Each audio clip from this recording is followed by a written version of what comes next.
Euron. It's not fun anymore. It was never fun, Euron. It was never fun. And we're live. Nice one. Live, yeah. And I'm trying to get everybody to do the heart hands, and they're not listening. Come on, guys. We're not gonna move on till you do it. Everybody. Oh my gosh! Come on. Gosh, what is this? T-baby. I did it. Damn, Daniel. I need them all at the same time. Quickly. Oh man. Dude. Lady D, put your heart up. North, remember, stop being. My heart is abstract. It was never fun, Euron. It was never fun. That just happened. Do y'all see what Sphinx puts us through with this nonsense? It's my big sister torture my little sister. It's been happening my whole life. Ask North remembers, she'll tell you. I just like to make people do things, and you guys did it. Not torturing. But those hearts were for you guys watching us. Yeah. And I didn't have enough hearts with my own hand, so I needed other hearts. Because y'all waited so late for us, and I thank you so much. We were supposed to go on at 7, and it turned into 8, and then it's all the North Remember's fault because he's a big-time healthcare executive, and her schedule's crazy, and then she showed up, and then it was Alicia Kingston's fault because she had to, her bladder situation, she had to pee, and it took like 10 minutes. I've been here the whole time. I just want to point that out. Y'all know. You see me in the chat. Yeah, it's never your fault, is it? Yeah, it's not. Here we go. Episode 10.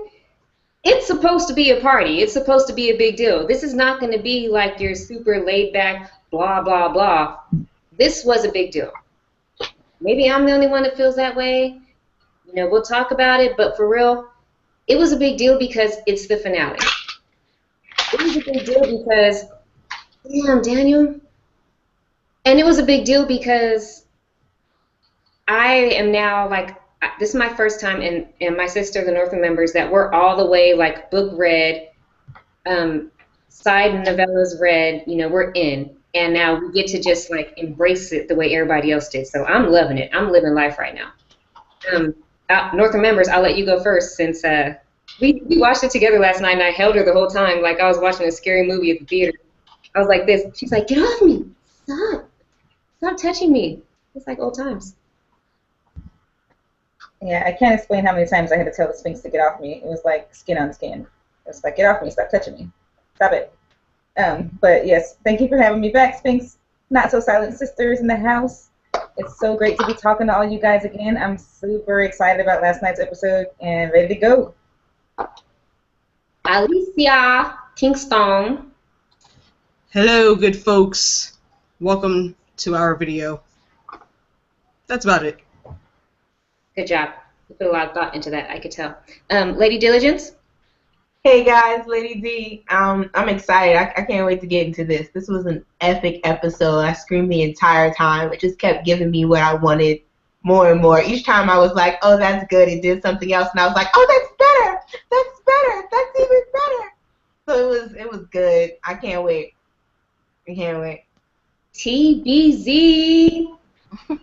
Hey everyone, it's T, and I'm glad to be back here again with my girls talking about this episode. It was incredible. Love the music. I hope everyone's having a cool ass Monday. If you got a drink, kick back and let's talk about it. If it's not alcoholic still, kick back, let's talk about it. This was an epic episode, and I can't wait to hear what you ladies have to say, and also in the chat room. So what was your favorite part? I know I had said that earlier, but if you can only have one moment that you could say is above all of them, no takebacks, which one is it going to be?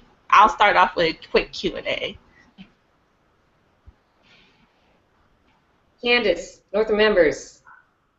Yeah. Are we answering that, or is that for the chat? Or do we? Let's That's for everyone. I want everyone in the chats to let me know what was your absolute top #1 scene. You could keep watching it over and over again, but I also want us to say it. Mine's, I'm going to have to say, is going to be the King of the North with the speech with baby Lyanna. I have to say, no matter how many times I've seen it, I just get the feel. So I'm going with that one. So what do you think, North? You got me on that one. I was freaking begging for Manderley to give that speech, and I was like super pleased that Liana gave it, because that little girl's a gangster, and she was like, "Stand up, you little suckers! This is the king of the north, Mitches," and it was epic. Getting goosebumps again. Epic. Do you think I died. I fell over and I died. was it better because she did it? Like the way it was done by a Yes. little. I mean, Manderley's, that was epic. But what we got in the show, I was satisfied. In the show, it was better because we didn't get any Manderley hype. So he was just this dude that showed up and mitched out. So she did it. She was tough from the beginning. It was good. We're getting an echo on you, Chris. Oh, no, you not. Okay. When I speak, I can hear it on you.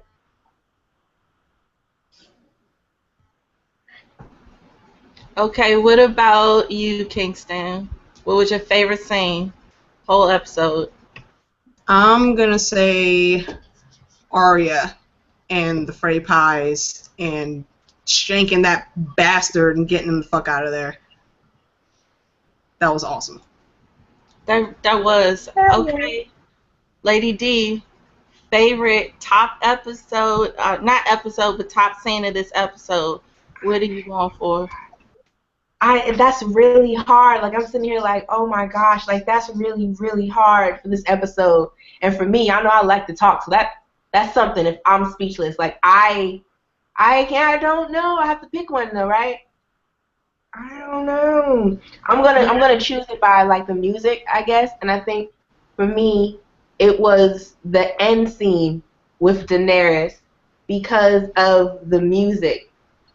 They took the Blood and Fire theme, plus the Game of Thrones theme, plus that Dothraki theme, like everything that she conquered, they literally layered those themes on top of each other with fire and blood, and it was just like, oh my, the feels. And then when you start to see all the ships and you realize, wait a minute, that's a Greyjoy banner, and that's a Targaryen banner, but that is a banner from Highgarden, and that is a banner from Dorne, and this is 1,000 ships, and this is some Nymeria level type going on. Like, it was that was the scene, because it was like, oh my gosh, all four of those scenes, it seemed like could have ended the episode. The Arya scene, the King of the North scene, Arya, Cersei taking the throne with Reigns of Castamere, and it just being crazy, and with Daenerys, all of those scenes could have just completely ended the show for me, honestly. And Daenerys was just like, dragons, they're flying, water, all of the banners, like it was insane. It was a huge scene. That was it. And stop. Yeah, that's it. No, yeah, you're all the way in though, for real. Like it was everything. I was too turned. I'm like, Martells, Greyjoys, like I'm looking at banners, I'm like, all these damn ships. The first thing that came to mind was 10,000 ships. 10,000 ships. And then they showed Daenerys and they pan the camera and mother sucking Varys is right behind her. I was like, damn, Daniel, this nigga can get hella fast. It's all good. Like, I'm fine with the time travel thing. Just do it. Just get to where you need to be and just be epic. And he just standing there, he tucks his arms in his little sleeve. He did not say a single thing. We still haven't seen him converse with Daenerys. But just seeing him standing behind her with all those ships and all those banners, I was like, I grabbed on Candace even tighter at that point. I think Candace, we'll rewatch the video, but I was like, You distracted me. I didn't even notice all those other banners because I was telling you to get off me, and now I'm mad. I did not notice the other houses were there. I was so excited. Damn it, man. I needed to hold on to somebody, and you were there, and you let That's me. why I don't come over with you. That sounds like torturing your younger sibling. You'll come over more if I don't hold you. You don't You have like to sit 2 feet apart. I have to do you like Littlefinger and put you at a distance. Well, I see how you want to be. We'll talk about that next season. But anyways, let's dig into the episode. Yes. All right, I'm hearing an echo. Are y'all hearing an echo? Yeah, we'll go ahead and unmute. I know I was anti-mute, but let's just mute. Okay, and I'll start off with King's Landing. Are we ready? All right, so can y'all hear me good? Oh wait, I'm sorry. I had a couple of people. I'm sorry. that said their favorite things. You know, I Okay. copied and pasted a few. So Maria Hill said John King of the North. That was one of her favorite things. And next, Arya killing Walder. Yes, totally epic. Candy Moore said Elena STFU, silly sand snakes. Shut the F up, sand snakes. Elena shut them down. Oh, that was epic. Yeah, I might have to rank that up higher than I had it before. The Sword of the Morning says Tower of Joy / John King of the North. Perfect transition. Beautiful scenes all around the King of the North. That's true. That mess was flawless. It was seamless, but we'll talk about that later. Moji says every part was his favorite. was his favorite. I dig it, Moji. Yeah, I was right there with you, honestly. It's really hard to narrow it down because it was just such a great episode. And it's so rare that we get something that's just like so awesome for like an hour. All right, Candace, you can continue on into the recap. I'm so excited. I'm so scared of reading about it. It was so exciting just thinking about it again. So we start off with King's Landing and Cersei just looking off into the distance at the steps of Baelor. And you're kind of like, what's she looking out there for? The trial's happening. Then we start seeing everybody getting dressed. Tommen dramatically getting his crown placed on his head. High Sparrow putting on his little rough spun. Some really good music plays as they enter the sept, like the onlookers and I guess all the septons and septas and the seven that will be judging. You see Loras get picked up. He's all shook and they're just kind of shaking, just like the epitome of a broken man. And High Sparrow gives Marjorie a look as he's walking in, like they're up to something. I couldn't help but wonder, like, what the hell she had agreed upon at that point. It was kind of like, why is he looking at her like that? I don't know how far to get into the first scene because King's Landing has a few things that we roll with this whole situation. Does anybody want to pick up, or you want me to keep on summarizing it? Because a lot of things happened. I'd like to see what everybody thought along the way because there was like, yeah, standing up there with. I want to break it down, but you're choppy, North. Did we try without? Right. Yeah, we did. Y'all go ahead and pick up what you saw in the sept, and I'll try to. Okay. So we're starting out in the sept. I'll just go down the line. I'll start with Alicia Kingston. How far did she get in what she was saying as far as what happened in the sept? Because I don't want to go too far because I would love to go scene by scene for this episode. I don't normally do scene by scene, but there was so much here, and I was in the chat, so I missed where North ended. Where did she end at? Did you hear, Alicia? I believe it was when Marjorie was sharing a look with the High Sparrow. Was she just being all crazy? Oh, no, I'm sorry. When started with Cersei looking at the sept and then ending with them being in the sept, Marjorie trying to get everybody out. Yeah. So what are your thoughts on that? I had a feeling something was up with that outfit that she chose. So, it's her funeral shroud. Now we know what that was about. And I doubly hate the High Sparrow now because he got all them damn folks killed. If he would have listened, a few of them maybe could have gotten out of Dodge before the huge explosion, but I don't know. High Sparrow, he's done. I'm happy about that, but he's still a jackass, so I don't feel bad for him or his stupid sparrows. Lady D.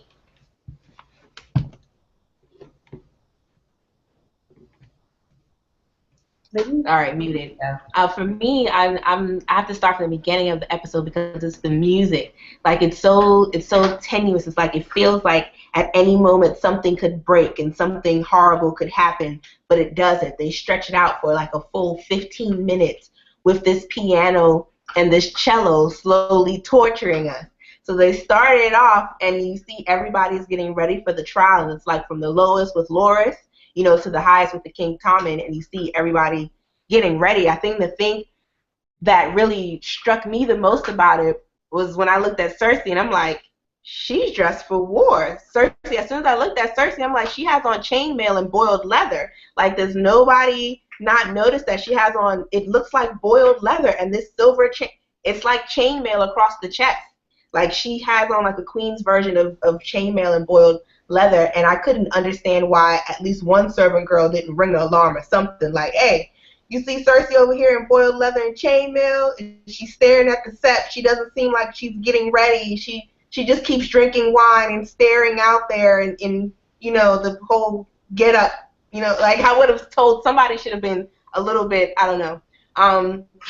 And then the scenes, they go on, they show Tom and in all his gold, and he's getting ready, and they show Pycelle and the whore, and of course that was great.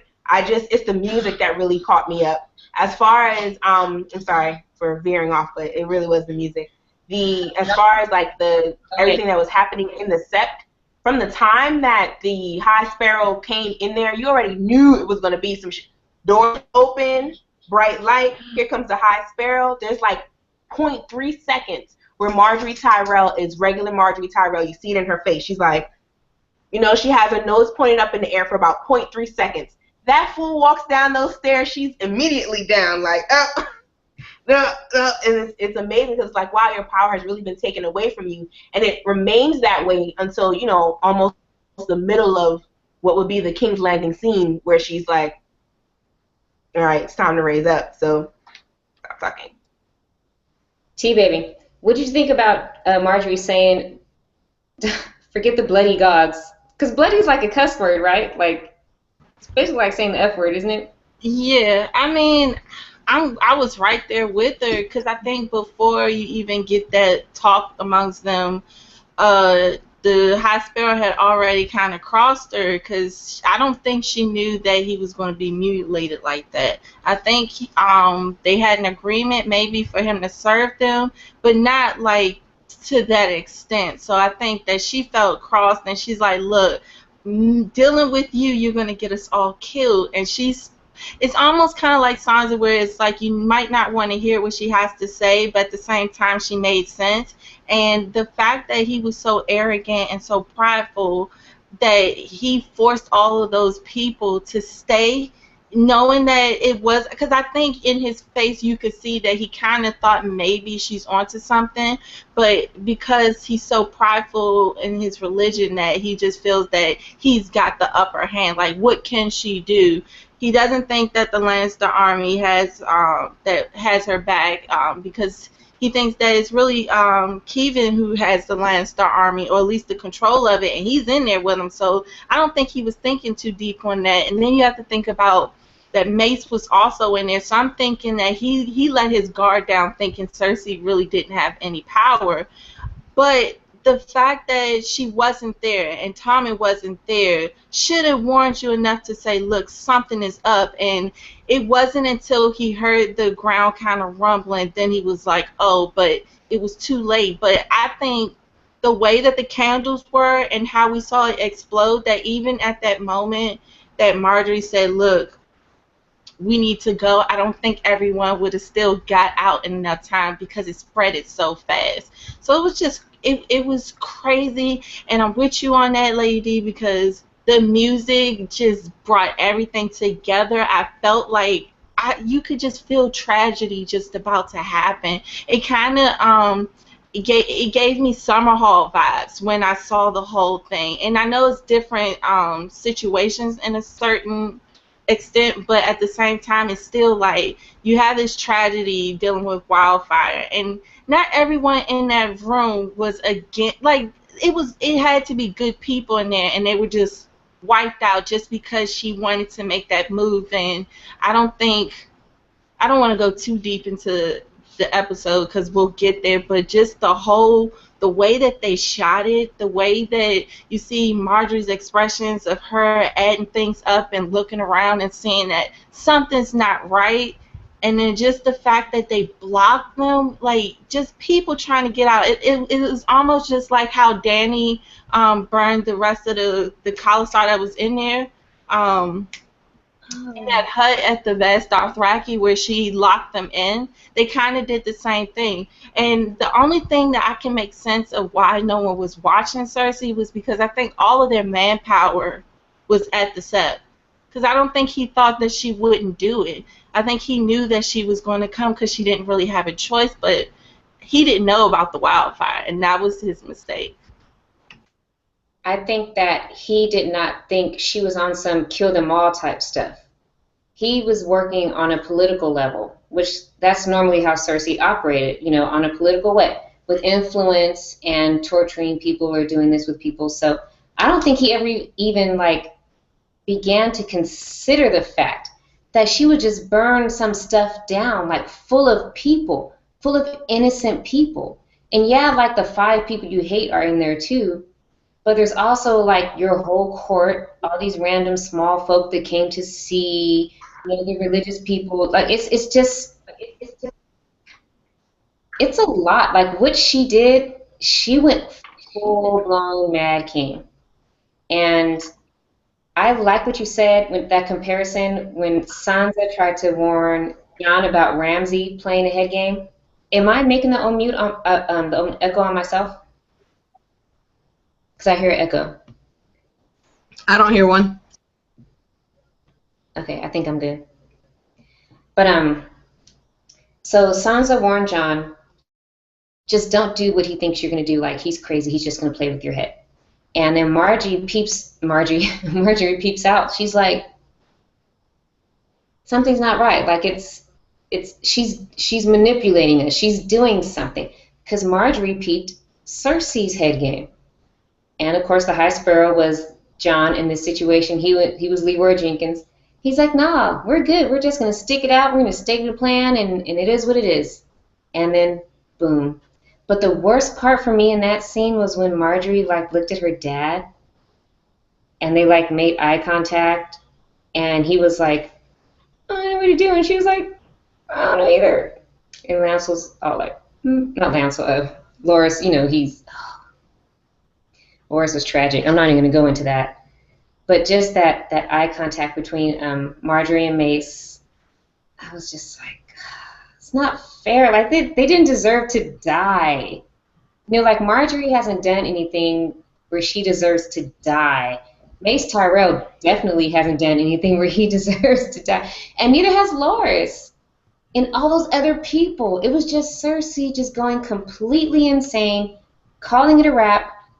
I'm done. I'm going to put my son up, and he'll be safe, and I'm just going to freaking slaughter everybody. Northern members, are you back with us? Sound check. Can you hear me, Daniel? 1 2 1 2. Can you hear me? Yes, Daniel. All right. Okay, I came downstairs to the living room. I think I found the secret. I have to get near the crypts. Oh, you found a hot spot. Yeah. All right. Be near the magic of the wall. That's where the force is strong by the router. Okay. So y'all talking about who died in the sept, right? Yeah. Oh my God. I don't know if you guys discussed the epic cinematic magic that was the High Sparrow imploding. Wasn't that beautiful? It was like his little body just went off into the, ooh, there he goes. And the moment where Loras, poor little guy, he was just like gray squirreling, trying to get the candle, blow out that little tea light candle that was left. And it like, they showed the wildfire in his eyes. And I feel like Cersei, because I'm super excited when I see wildfire, and I don't know why. But I was like, oh my God, the bright green. Look at it. It's about to blow up. But I did hate to see all my good people go. I was a House Tyrell fan, and Marjorie was a freaking schemer, and I respected that, man. She was like a female Littlefinger years ago. She had lots of potential, and she even knew that shit was going down. High Sparrow locked her in there. I was so disappointed when I saw him bar the gates, and yeah, that was pretty sad. But it was still kind of epic. It was like this weird double-edged sword. Because I was happy to see the Septons and all them go down.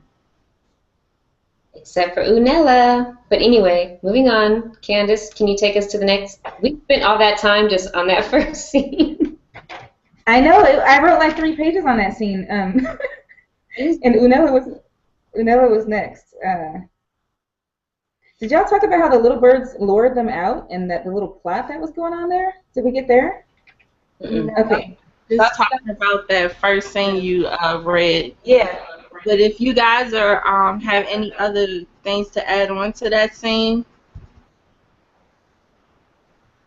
I do. go ahead. I was screaming at Loris's dumbass, like, do not follow that. How stupid.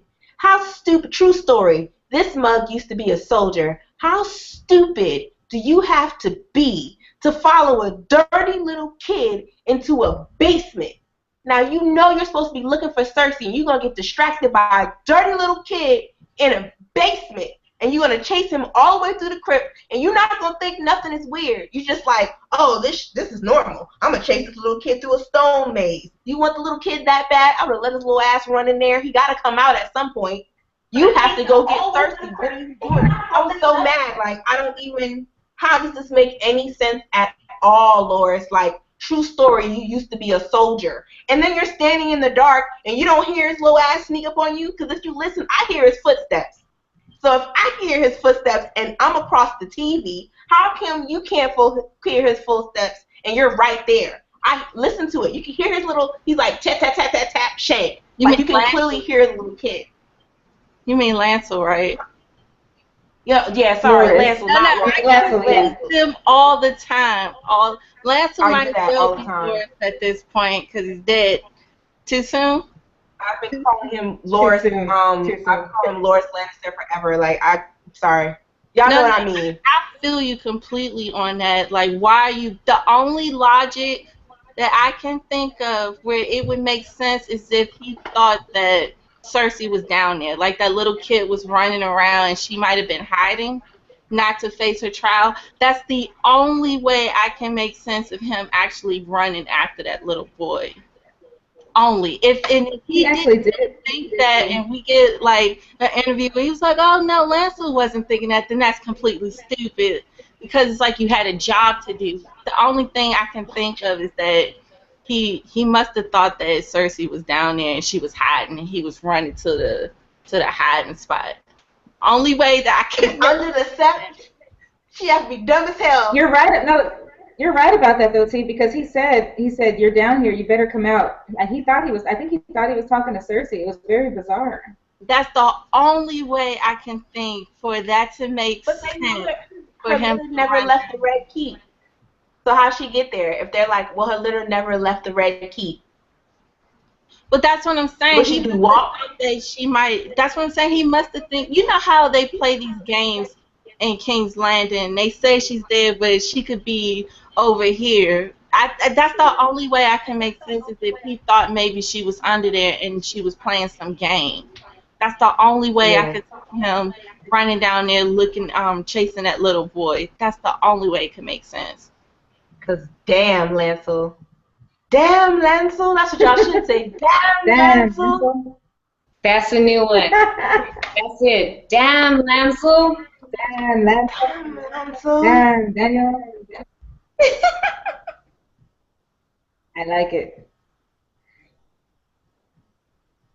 What's next? Did we lose Alicia? Have anything else? Cause I do. I could be like, y'all didn't see dude get hit by a bell. Like, we're not gonna talk about how fucked up Cersei is for killing random people in the street.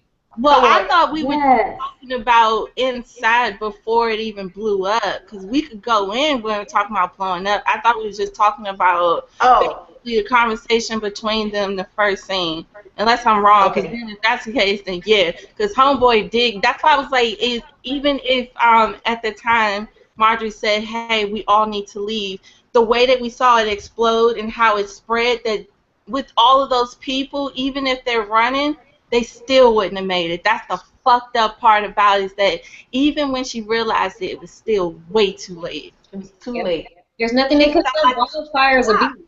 It's not like a little forest fire. It's not a little campfire. That thing sets off and it's done. You're a rap ski if you're anywhere near it. So yeah, they were all screwed once they even came to the set. You can't outrun that stuff. So I felt like a very Independence Day vibe when that bell was blowing out. It was like some real current day movie stuff with like big objects just taking people out. That was pretty epic. It was sad, but it was like, oh shit, at the same time. Oh, my sweet choppy summer sister. Not again.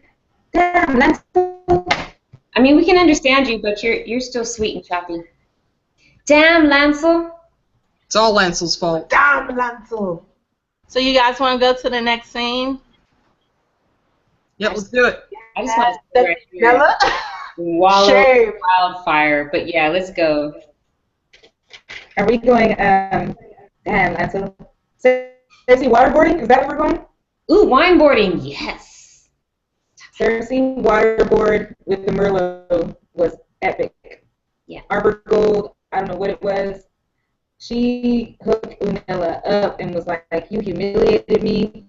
You took pleasure in frightening me, beating me, starving me, and you did it because it felt good. So I'm going to tell you all the creepy things that make me feel good. And then she went on into her book, Cersei, Tyburn, Psychoness. And since I'm a little choppy, I'm going to let y'all fill in the rest of that scene because it was so crazy. I was just like happy to see Unella going down, but I also felt bad.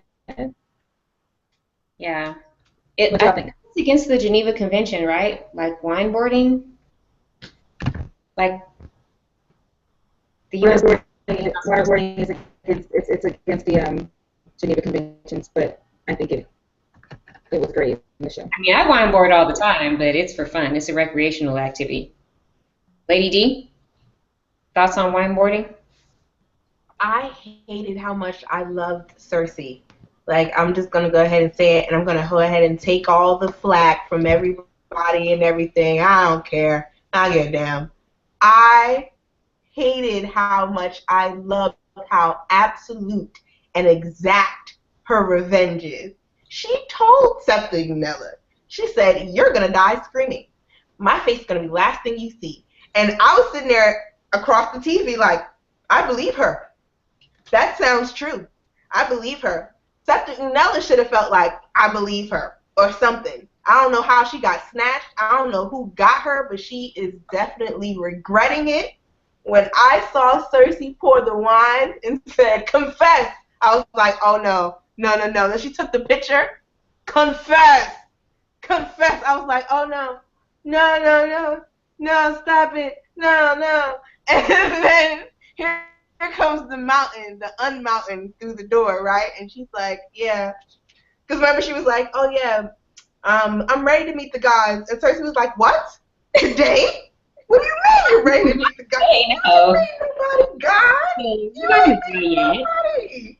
No. Let me introduce you to your new god. Hooty-hoo, mountain, and mountain comes in, unmountain comes in, takes off the thing. We get to see what unmountain looks like underneath the helmet, which is pretty cool.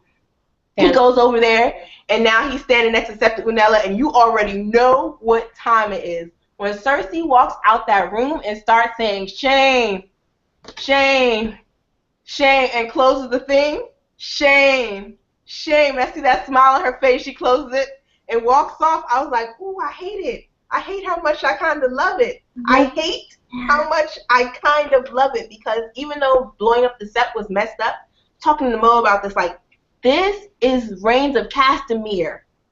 2, you want to raise somebody to the ground? She destroyed House Tyrell. There is no future for House Tyrell. No. Everybody that was on their side, they're gone. All the sparrows, unless they got like a reserve contingent somewhere, they're gone. Everybody's gone. She took out all of her enemies in one fell swoop, or so she thought, because she doesn't know, she doesn't have complete information, which is really interesting. Like, Qyburn, what you doing? Like, how come you don't know about the dragons? Like, y'all got a dock right there in King's Landing. Nobody is saying anything about these 3, like, fully grown dragons. This war that just happened in Meereen with this Targaryen queen. Like, I would think that she would need more information. But at the same time, I look at the scene for what it is without thinking about what the writing possibly could have been. And I loved it. I hated how much I loved it. But I did. Because she was like, shame, shame, shame. Confess. That was the best part. The way she was just like, shame, shame. And just close that door so calm, was just like, shame. I was just like, damn, Cersei. Damn, oh. I love you getting your, I hate you. I hate Cersei with every fiber of my being. But I can't hate on somebody getting full-fledged revenge to people that just all out did her wrong. I just got to give it to her for that. And she did it. And when she told her, my face will be the last one to see, I'm like, okay, here you go again, being delusional. Bitch, nobody cares about you. Like, you're not the queen. Just get over it. But no, actually, like, it really happened. Well, except for the mountain showed his face. So maybe Cersei will come back and show her face again, like, right before she dies. And then I was wondering, you guys, what do you think about him, like, unhelming himself, was that just to show us like, yo, it's not like Robb Stark's head, it's just the mountain? I was curious about that too. Like, it didn't make sense to now have him do that. I don't know. Maybe the scare factor, because his face was looking really slimy and all types of grossness sitting there, just ew, ew. And I'm with Lady D. I don't like how much I thought Cersei was a badass during that whole thing. I'm so mad that she got everything she wanted, took all of her enemies out in one fell swoop, and damn it, fucking Lancel. I'm gonna call it. I'm gonna skip ahead. It's happening right now. And then she went and sat her ass on the Iron Throne. Tell me if y'all saw that coming. Please, somebody tell me. I didn't. I was very surprised by that. Can we talk about Tommen? Already made everything. How fucked up that was with Tommen? Like, come on, y'all. He dead sat there, stared at it, dude was like, I'm sorry, Your Grace. Tom was like, don't hear footsteps.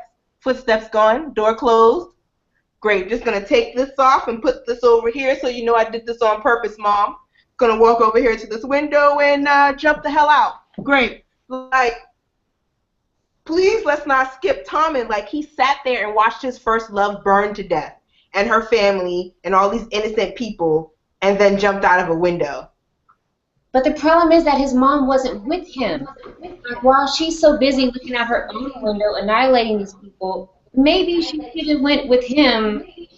And I hear echo, but Wait, you guys are jumping into different scenes. What scene were you guys talking about before you started? Tommen. Before that one? I think it was the wildfire and the aftermath with Tommen is where we're at. Okay, go ahead.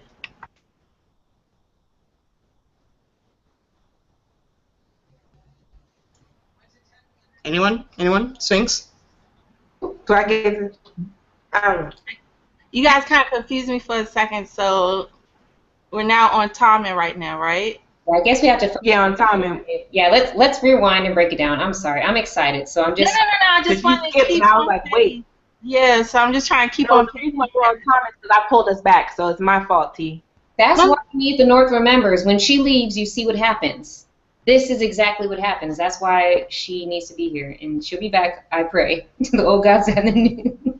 Because if not, I'll flit her from place to place to place. Like, literally, I've done it over. Okay, I think I remember you were first talking about Cersei, and then we were talking about Tommen, right? Yep. Okay. Let me just throw my quick 2 cents in there, because you guys made interesting points.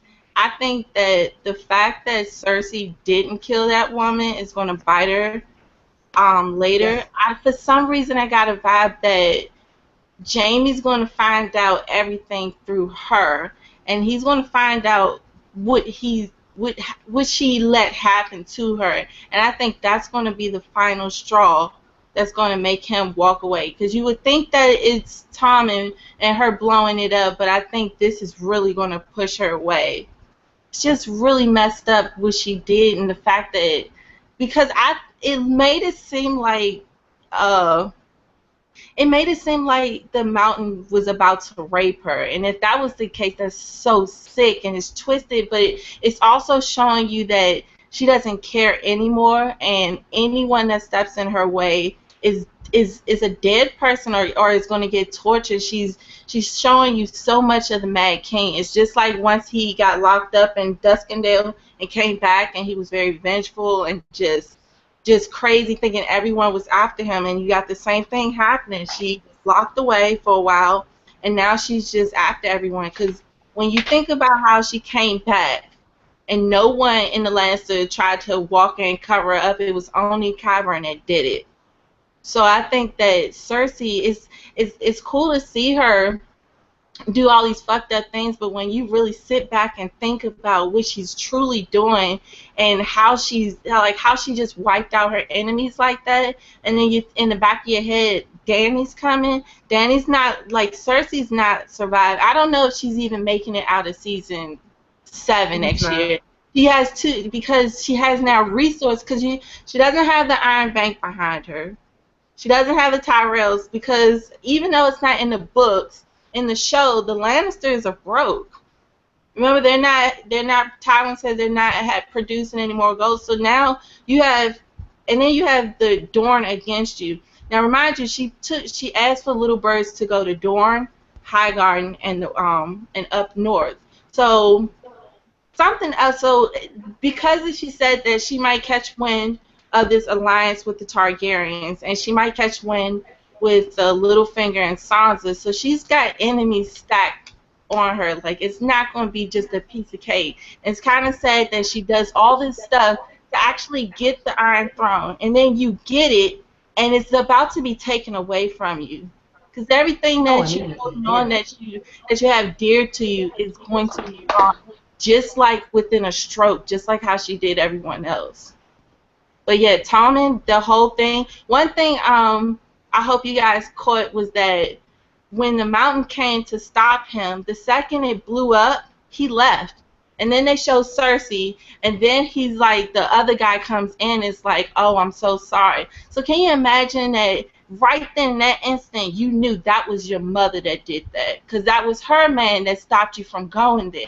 So you know that she had thought this out. It wasn't no accident. So even your mom couldn't sugarcoat that. But the fact that she wasn't willing to console you right then and there, she was so set on revenge and getting to the other chick, that she just neglected her child. And it's almost, I just lost my train of thought. It's almost like Brienne, where she left Sansa because she wanted to get back at Stannis. You have these people who, even though she wants vengeance, it's like it's more to it than just that. And you're the reason your son died. Like he said, this crown means that I have to be your puppet, and he just didn't want to do it. It was just, even though I can't stand Tommen, it was just sad to see the fact that he was just like, F this whole thing. This is not a game. Because, like, you have to play the game or you die. And I think he knew right then and there, I don't want to play, and just jump. It's just crazy. Yes. Yes. I mean, honestly, hashtag poor Tommen. Like, come on. You can't judge a kid for... Cersei never put any focus and attention into him. She was all Joffrey, he's going to be the king. And I feel like Tommen, I mean, and it's hard too because in the books he's like 3 or 4. No, Rickon's 3 or 4. So Tommen's like young elementary school age, 7 or 8-ish, maybe. Correct me if I'm wrong. He was the same age as Bran, I believe. He's like 11 when he gets crowned, right? Like he's like 11. Yeah, for the show, yeah, that sounds about right. Yeah. No, I mean, that's still... He could be capable at that point, like Lyanna Mormont. You know, she's a beast mode, but she was bred to be beast mode, like to be a leader. And I think with maybe him being a second son and him being a little...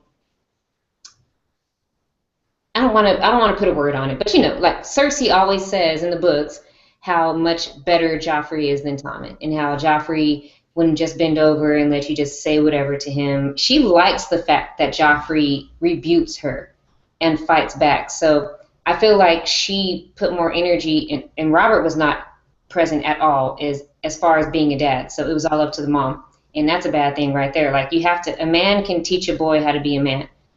Best, like better than any woman. A woman we can do a good job. But when it comes down to it, if you have a good man that can teach a boy how to be a man, that's the best way to go. But if you have a crazy psycho mom trying to teach a boy how to be a man, it's not going to end well. And we got that with Joffrey. He got Cersei's crazy genes, and then Tommen must have picked up like somebody else's genes. But she never even tried to like fix him up and change him. But anyway, I digress. Yeah, you know you're next. I agree with you, T, that he knew, like, he jumped because he realized, like, my mom did this. But I think he knew something was going to go down anyway, and that's why he stood at that window. Because he was like, like, you going to stop me from going? And he already knew. My whole thing is, I wonder, and I said this when I watched the show, and I know this is messed up, so come on with the backlash, but I wonder if Cersei wanted him to see it. Like, why wouldn't she call him to her, right, to talk to him about what's going down in the political situation and why this needed to happen or whatever? Why wouldn't she get him out of somewhere, put him somewhere else? maybe stop him in the hallway or whatever, but why would you keep him in that room? All these windows facing the set, like, why would you keep him there for him to see it? I honestly feel like he did it. she did it on purpose so that he could see, like, okay, this is what we do to our enemies, son. This is what we do. Lannisters pay their debts, and we pay them completely.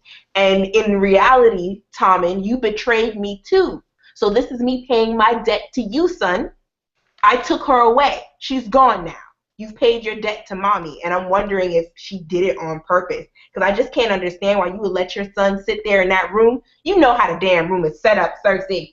It's your son's room. You know where the chair is at. You know where everything is at. And it's right there, yo. The Scepter Baylor is right there.